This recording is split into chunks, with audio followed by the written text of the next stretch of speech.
Google Apps is an amazing tool set to use with your students.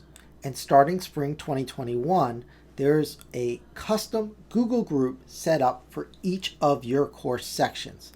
Now, this is a super cool feature that you're going to find saves you a lot of time during your semester. What this means you can do is you can compose a message and send it to your class. Your class would be the full class ID, right? With the section dash 2021 SP at Champlain EDU. Now that list of memberships of the class will be maintained nightly based on reports from our student information system. So that means if a student adds or drops the course, the list of students in this list will automatically change, which is awesome because you don't have to individually type in students' names and remember them. But the amazing thing is you can use this in a lot of places that aren't just email. Let me give you a sense. Let me show you what this looks like in Google Chat. Now, Google Chat is embedded on the left side of Gmail, but we're going to find it's easier to use Chat in its own application. So I'm going to go to chat.google.com and I'm going to go ahead and create a new room. Now, you can chat with individual people, but you can create rooms to have durable chats with a group of people. In this case, our durable set of people is our class for the semester.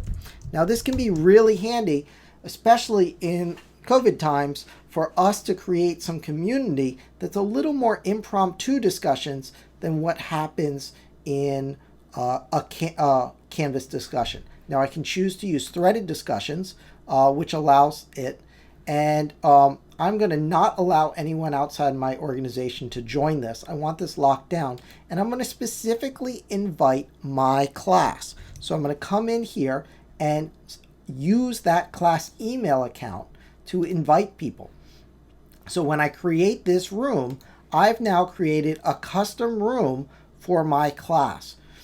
And during that first week of classes, I can explain to students how we're going to use this to have a discussion. But the maintenance of who has access to this room is automatically being done through that Google group. And so nightly will be done with any add drops. Let me show you one more way. If we go to Google Drive and we take a Google Drive folder, now I could use a document, but here I have a folder that I'm going to share with my class. And I can right click here and choose share. And instead of typing in every student's name, I can simply share it with the entire class. And I could choose to notify people. I'm not in this case because I'm doing it for an example, but now we have a shared folder that my whole class would have access to, and we could use this anywhere throughout the semester. Now, one of the places you're really going to want to do this is with your calendar invites. So here I have event for my class. I have it on repeat. I have the connection info, and I want to be able to invite students to this calendar invite. So I'm going to edit this event, and under guests, I could type every student's name, but again, I don't have to.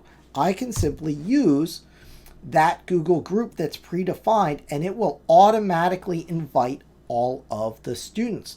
And as new students get added to the course, it will add them to that calendar invite. As students drop the course, they will automatically be removed. And so this will make it much easier.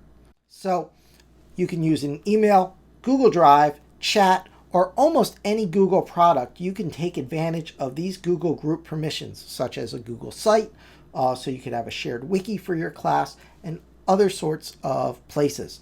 So I hope you take advantage of it and find some creative ways to use this Google group.